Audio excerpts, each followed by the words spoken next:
Hey everyone, I'm Claire, and I want to share a chapter of my life that revolves around challenging relationships with my in-laws and husband. Currently navigating the complexities of a divorce, I thought it might resonate with those of you who've experienced unwarranted criticism from your in-laws. Let me take you back to how it all began. I met Zane, my now estranged husband, on a dating site when I was a 19-year-old college student. Zane, at 25, had a stable job. Despite the age gap, love blossomed between us. I've never been one to judge based on age or appearance, so Zane's age was never a concern for me. However, Zane struggled with our age difference. He often questioned, "Why are you with me, Claire? I don't understand. I'm so much older than you. You could find someone your own age who's better suited for you." Yes, I could, but I don't want to. I fell in love with you, and age doesn't matter to me. Zane, burdened by insecurities, persisted. "There must be other reasons, Claire. It's not natural for someone like you to love someone like me. I wish you'd tell me the truth." "I am telling you the truth. I don't want to date boys my age. I love you, and that's all that matters to me." Despite my assurances, Zane struggled to believe me, revealing deep-seated self-esteem issues that may have contributed to his single status. Determined to prove the authenticity of my feelings, I embarked on a journey to demonstrate the depth of my love for him. Throughout our entire relationship, I refrained from letting Zane spend money on me. While I wasn't a broke college student, I wasn't rolling in wealth either. Despite my financial constraints, I made sure to buy him gifts and cover my own expenses each time. I held a modest job, so I wasn't destitute. Zane seemed to appreciate these gestures. Regrettably, Zane's low self-esteem persisted, and he continued to doubt the authenticity of my love. Despite my best efforts to be supportive and understanding, his mistrust shattered my heart. It wasn't until the first 2 years had passed that I discovered the root of Zane's self-esteem issues. Meeting his parents, Michael and Molly, shed light on his struggles. Michael, Zane's father, had experienced a stroke of luck, winning the lottery and dramatically improving their lives. They purchased an extravagant house and secured their future with the remaining funds. However, Michael and Molly carried an air of superiority. During our initial encounter, Michael boasted, "Not everyone can make it big like me. I was a hard-working man, and look where it got me. Do you know how uncommon it is to win a huge lottery? The chances are very low, but I did it on the first try." They took pride in their decision-making skills, insinuating that Zane, despite completing college, would never match their financial success. Molly hinted that Zane's previous partners were gold diggers, leaving as soon as their financial situation improved. The couple openly questioned Zane's ability to make sound choices. This attitude infuriated me. Zane's parents indirectly accused every girl he dated of being interested only in his money. Over time, Zane internalized these beliefs, contributing to his insecurities. The insinuation that I, too, was a gold digger became a humiliating part of the narrative. Fed up with the unjust assumptions, I decided to defend both Zane and myself. I declared, "I'm sorry, but I have to disagree with you. Zane has worked hard to establish himself in his career, and with time, he will achieve even greater success." Michael rebutted, "Well, that doesn't change the fact that women only want him for money. The money we have is ours, but Zane does co-own the house. Ultimately, it will be his when we pass. Let me tell you, every time they see our $200,000 house, I swear these girls see dollar signs in their eyes." I can't vouch for Zane's past relationships, but I'm certainly not in this for the money. I love your son, and that's the reason we're together. I have no interest in your house. Don't worry, Claire. Sometimes it's challenging to accept that people can be successful and live in nice houses. You live in a small rented apartment with roommates. After spending time around our house, you might start desiring it too. It's just a matter of time. Michael and Molly's comments were pushing my anger to the brink. I was on the verge of exploding.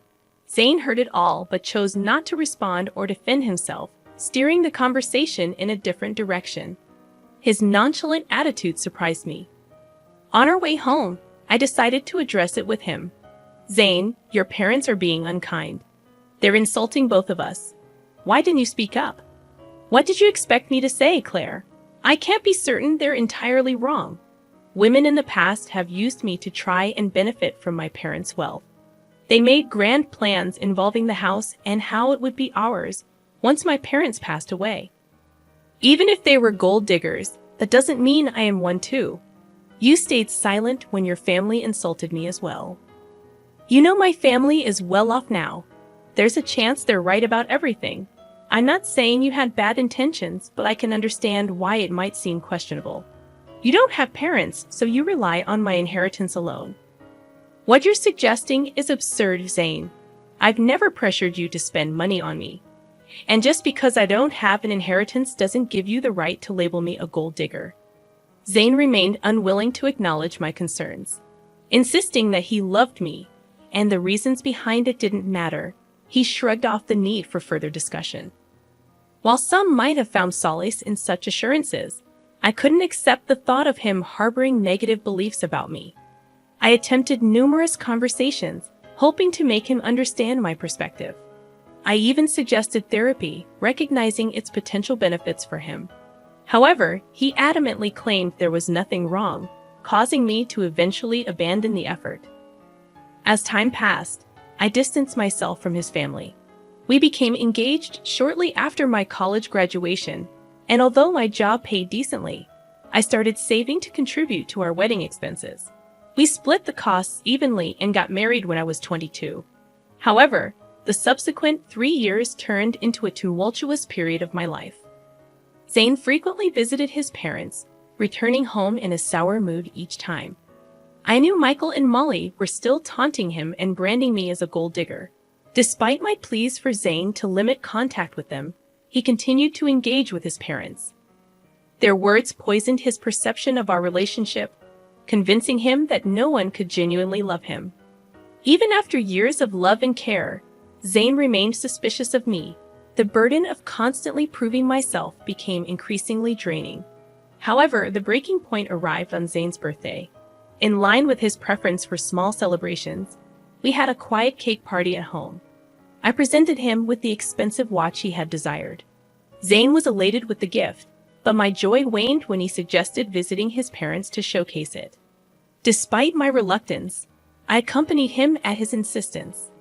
Upon reaching their house, Zane eagerly displayed the watch to Molly and Michael. "Mom, Dad, look at this beautiful watch Claire gave me.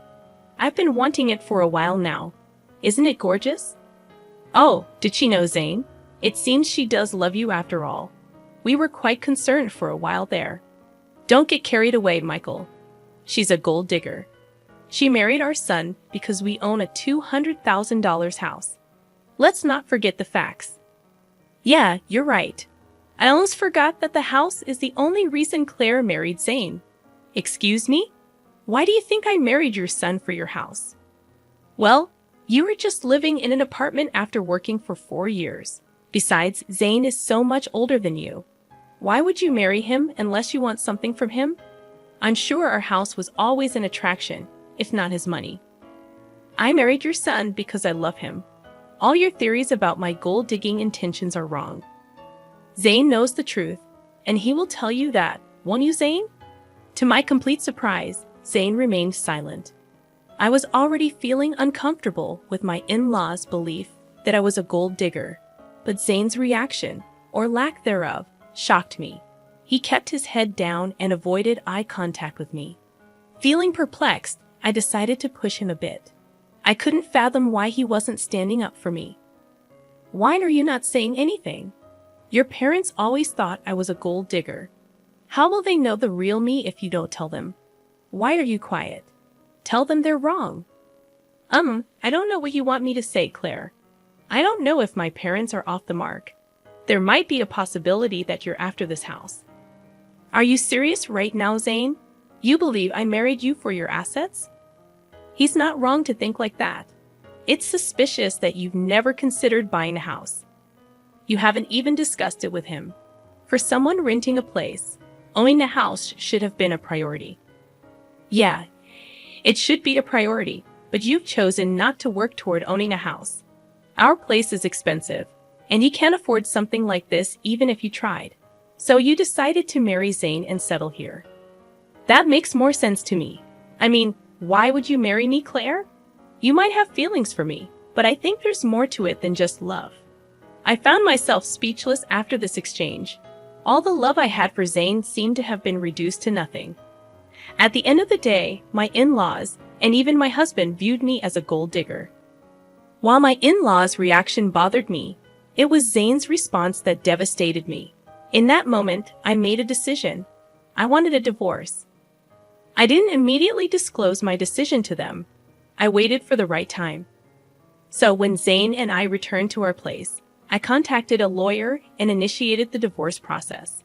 The lawyer assured me that the papers would be ready within a week. In the meantime, I opted to stay in a separate room. Zane assumed I was just letting off steam and had no idea of what was coming. When the divorce papers finally arrived at my parents' house, I packed my bags and left. When Zane called me in a panic, I instructed him to come to an address and bring my in-laws along. Despite his confusion, he agreed. Upon their arrival, I was waiting on the porch. They looked taken aback by the house. I said, "You must be wondering why I brought you here. It's a beautiful house, isn't it? No one can compare their house to this. It costs around $2 million in today's market. Pretty expensive, but worth the money.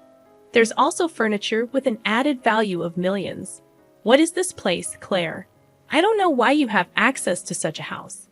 Why don't you guys come in so that we can talk? I can't tell you everything on my porch." "What do you mean by your porch?" I brushed off their astonishment and walked inside. They trailed behind, even more impressed by the opulence within. The owners of the house had spared no expense. As we settled down, I took a deep breath and addressed them. "I've reached a decision, and that's why you're here. I filed for divorce. Here are the papers. We can proceed with an uncontested divorce if you agree." "What? I don't understand. Why are you filing for divorce?" Zane's voice held a mixture of confusion and concern. "Because you and your parents believe I'm a gold digger. You think I'm after your house, right? Despite my assurances, you refuse to listen. So I'll spare you from my gold-digging self and divorce Zane. It seems that's what everyone wants. You're considering divorce just because my parents told the truth. That's ridiculous. We didn't say anything untrue. Why the dramatics?" Zane's tone betrayed his disbelief. "I think this is for the best, Zane. If she's adamant, you should sign the papers. At least then you'll find someone who truly loves you." His mother interjected, her expression unreadable. "Why did you bring us to this house? Do you expect me to buy this for you as part of our divorce settlement?" Zane's voice carried a tinge of accusation. "Why would I need you to buy this house, Zane? This house is already mine," I replied calmly. The shock and disbelief etched on their faces hit me like a bomb. They regarded me with disbelief, as if I were joking. Zane and his family seemed utterly unconvinced. "How on earth can you afford a house like this? You're renting, and your job isn't enough to cover this. Stop lying to us," Zane's father demanded, his tone sharp with suspicion. "I'm not lying, Zane. Remember when I mentioned that my parents left me some inheritance? Well, this is the house I was talking about. It's under a trust now, but I'll officially inherit it when I turn 30. I don't work a high-paying job because I have a trust fund waiting for me. That's impossible. Your parents passed away a long time ago. They should have let you have the house earlier." "Well, you see, my parents were aware of the potential leeches I might attract. So they instructed me never to disclose the house or trust fund to anyone. Call it foresight. But they knew someone could exploit me. Hence, they placed everything in a trust to keep it safe until I reached 30. By then, I'd hopefully be settled with someone who genuinely cared about me, not my inheritance." "Oh my God, Claire. You should have told us about your wealth. We had no idea. This is a sizable house you have. We could all live very comfortably here." "Yeah, you should have shared that sooner.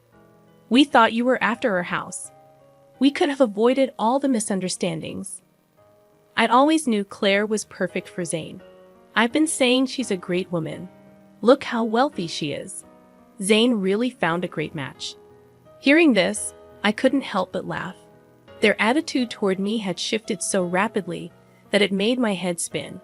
What was even more bizarre was that they soon seemed to forget about the divorce filing. I took out the divorce papers and signed them. As I was saying, here's my signature for an uncontested divorce. You can just sign these to make it easy if you want to fight. We can take this to court. I won't live with you anymore. Claire, listen to me. There's no need to rush this. You've already proven you're not a gold digger. There's no reason to get a divorce anymore. We'll even apologize for any misunderstanding. That should make things better, right? Yes, Michael is right. We're sorry, Claire. We doubted you for no reason. I don't want your insincere apologies, Zane. For 2 years, you allowed your family to berate me and label me a gold digger. I expected you to at least defend me. But no, you sided with them and accused me of being a gold digger as well. I won't stay with someone who doesn't respect his wife. I'm done with you. We can part ways amicably or involve the courts. The choice is yours.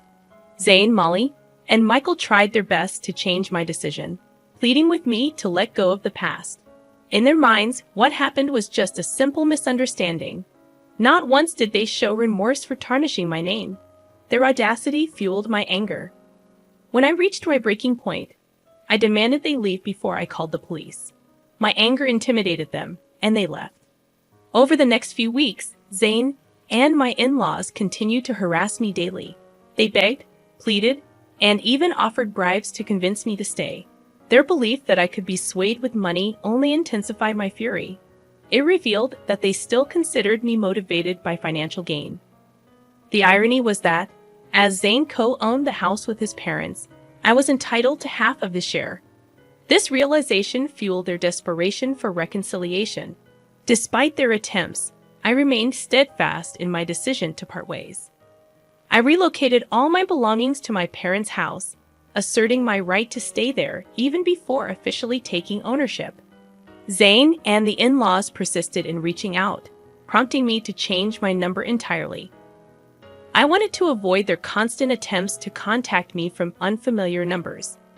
Zane attempted to discuss matters at my workplace, but security was informed and asked him to leave. Zane still hadn't signed the divorce papers, holding out hope for a change in my decision. Nearly a year has passed since I initiated the divorce proceedings. With only a year or less remaining before the legal process concludes, I've managed quite well on my own. Living independently, I've found happiness and financial stability. While I've gone on dates, I'm not considering anything serious at the moment. According to a cousin of Zane's, they are apprehensive about paying me my entitled share of the house. Legal fees are piling up, and their savings are insufficient. Zane is even pushing for a sale, harboring resentment toward his parents for the upheaval in his life. At this point, I simply don't care and only want to be free from that toxic family.